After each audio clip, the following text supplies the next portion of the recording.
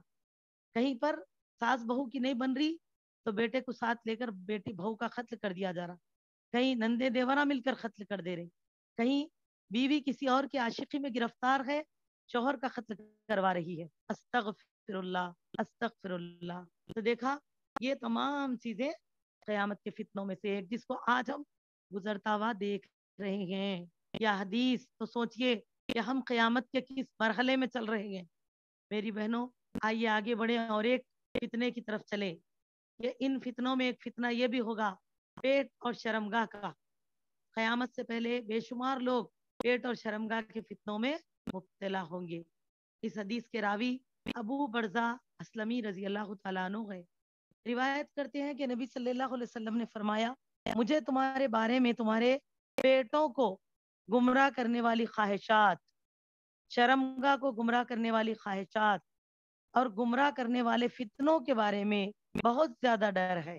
اس حدیث کو مسند احمد نے روایت کیا، کتاب ابواب الفتن.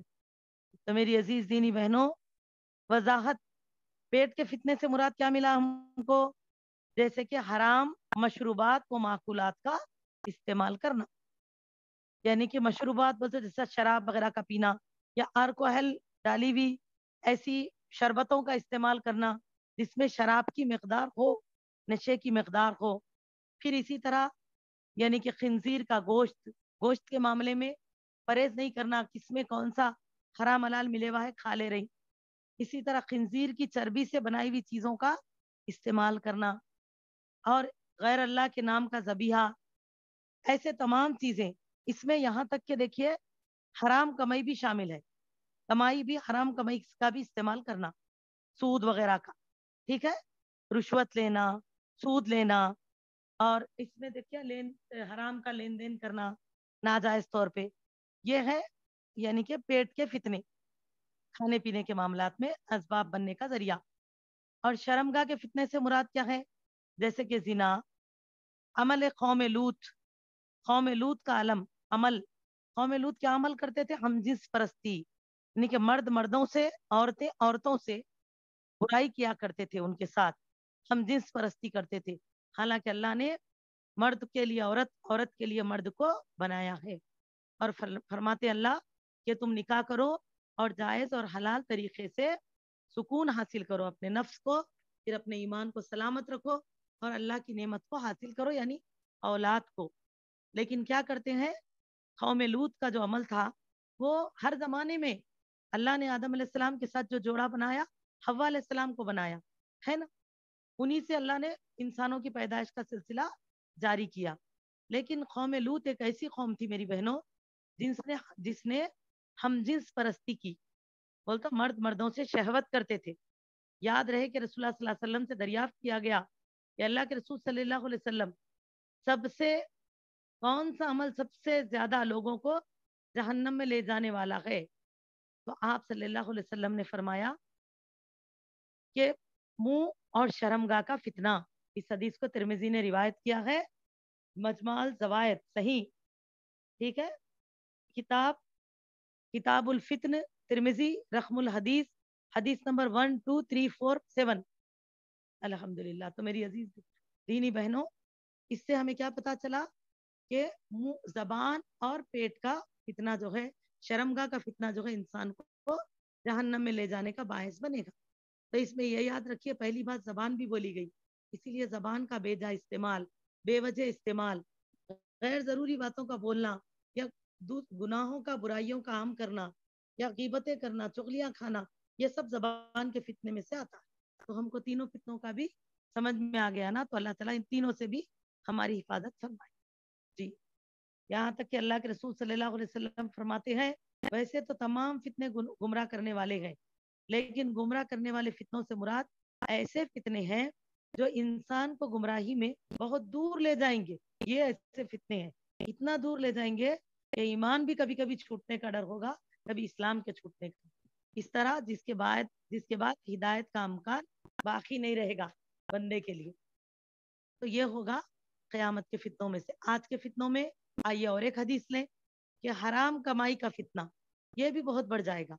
قیامت کے قریب لوگ حلال و حرام میں تمیز نہیں کریں گے. جیسے اس حدیث کے راوی ابو ہریرہ رضی اللہ تعالیٰ عنہ ہے، روایت کرتے ہیں کہ لوگوں پر ایک زمانہ ایسا آئے گا کہ آدمی کچھ پرواہ نہیں کرے گا کہ اس نے مال حرام طریقے سے کمایا یا حلال طریقے سے. اللہ اکبر. اسے بخاری نے روایت کیا. معاذ اللہ، اللہ ایسے فتنوں سے ہماری حفاظت فرمائے. کتاب البیوع، باب من لم یحال یبال من لم یبالی من حیث کسب المال. تو یہ اس باب سے یہ حدیث ہم کو ملتی ہے بخاری کی کہ آدمی جو ہے قیامت کے قریب حلال اور حرام کمائی میں فرق محسوس کرنے کی اہمیت نہیں سمجھیں گے. اللہ اکبر. جو بھی آ رہا کمانے کے لیے آگے بڑھ جائیں گے، بس پیسہ چاہیے پیسہ. اور میری بہن اسی سے ملتی جلتی اور ایک حدیث جس کے راوی بھی ابو ہریرہ رضی اللہ تعالیٰ عنہ کہتے ہیں رسول اللہ صلی اللہ علیہ وسلم نے فرمایا لوگوں پر ایک وقت ایسا آئے گا کہ آدمی اس بات کی پرواہ نہیں کرے گا کہ اس نے مال حلال طریقے سے کمایا یا حرام طریقے سے کمایا. اسے نسائی نے روایت کیا ہے نا. اس حدیث کو بھی کتاب البیوع ہے میری عزیز دینی بہنوں. اور حدیث کا نمبر ہے جلد نمبر 3، حدیث نمبر 4149. الحمدللہ. تو اس سے ہمیں کیا پتا چلا کہ یہ تمام چیزیں یعنی کہ حرام حلال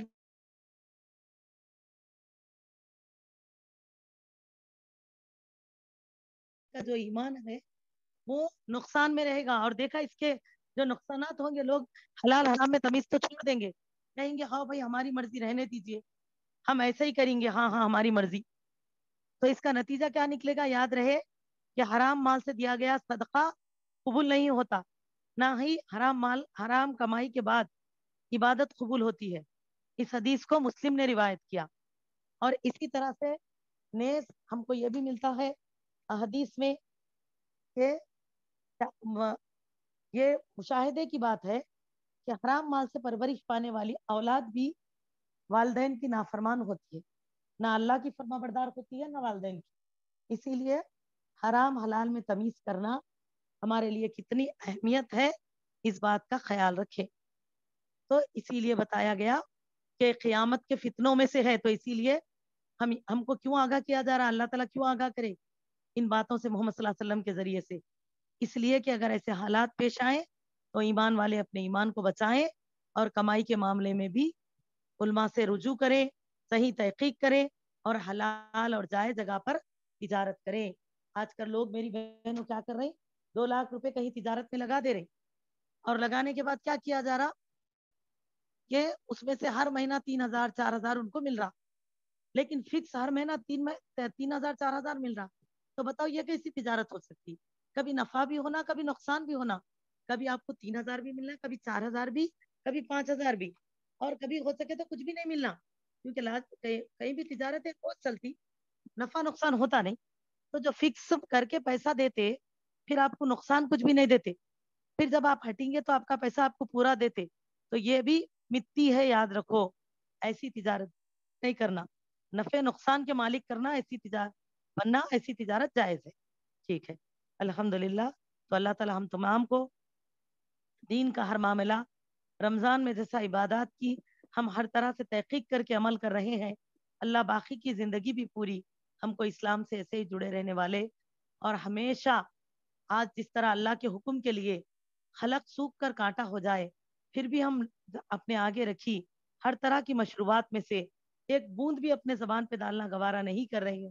تو اللہ بعد رمضان کے اسی طرح ہم کو حرام سے رکنے کی توفیق عطا فرما دیجیے، حلال کی طرف رغبت عطا کیجیے، اور اللہ ہم سب کو جائز اور حلال کمائیوں میں برکت عطا فرما دیجیے. وصلی اللہ علی النبی وآخر دعوانا الحمد للہ رب العالمین. سبحان ربک رب العزت عما یصفون والسلام علی المرسلین والحمد للہ رب العالمین.